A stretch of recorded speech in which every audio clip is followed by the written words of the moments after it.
والكلمة للسيد حبيب زقاد. شكرا سيد الرئيس. أنا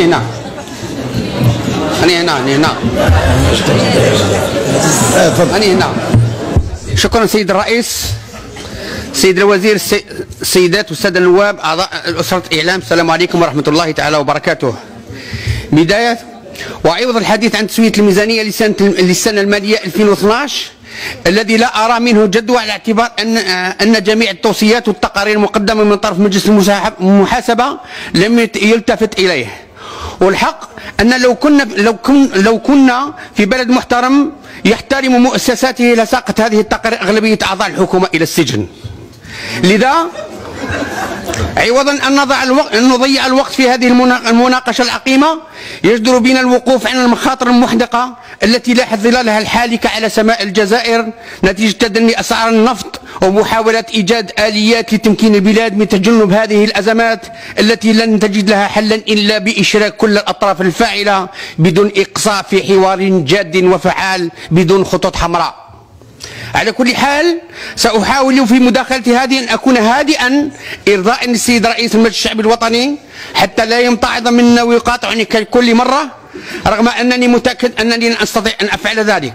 كيف أهدأ وأنا أرى بلدي يحكمه السفهاء؟ كيف أهدأ ووطني يشتعل بسبب من باعوا أنفسهم للشيطان فبددوا مال شعبه ورهنوا مستقبل أبنائه وجعلوا منا مجرد أرقام لا يلجؤون إليها إلا في المواعيد الانتخابية؟ كيف أهدى سيد الرئيس وأنا أرى بأم عيني دستور الجمهورية يداس تحت الأقدام من طرف عصبة لا هم لها سوى نصف ما بقي من رموز الدولة؟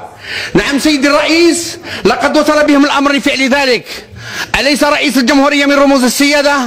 لماذا غيبوه ويتكلموا باسمه؟ أنتم تعلمون أننا في أمس الحاجة لرئيس يعمل ليل نهار، خاصة في هذه الظروف العصيبة التي تمر بها الجزائر. فها هو الجنوب يحترق وغرداي الجريحة تبكي بدل الدمع دماء.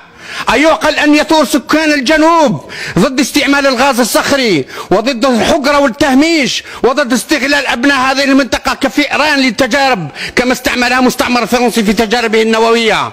ولم تجب هذه السلطة من محاور إلا مسؤول الأمن الذي لم يستطع حتى التحكم في شرطته لما تمردت عليه فراح يحل مشاكل الجنوب. هل الجنوب في حاجة إلى حل أمني بقدر ما يحتاج لحكمة خير أبناء هذا الوطن؟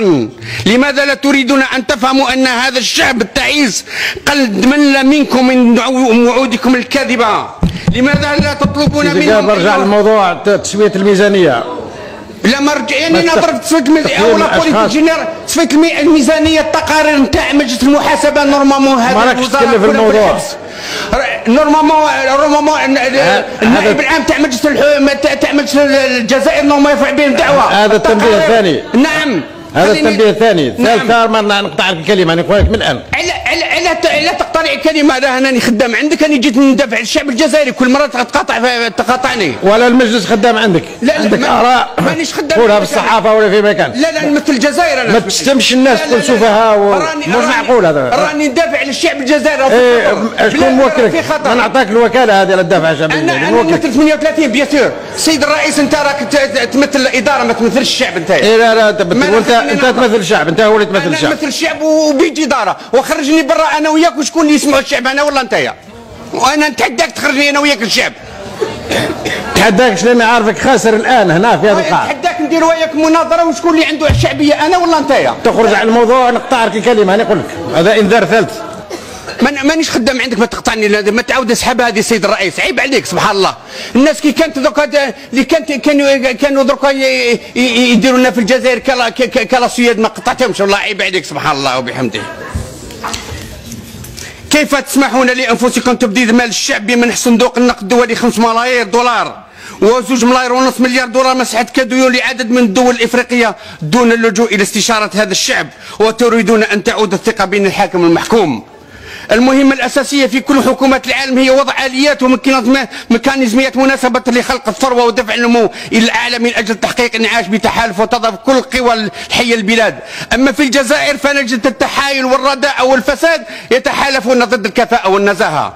كيف تسمح لأنفسكم بصرف 700 مليار دي سنتيم في مهرجان مزغنة و500 مليار دينار لعاصمة الثقافة العربية ومثلها أو يزيد لعاصمة الثقافة الإسلامية بقسنطينة، وتطلبون من الشعب أن يتشقق؟ خلاص الوقت نتاعك،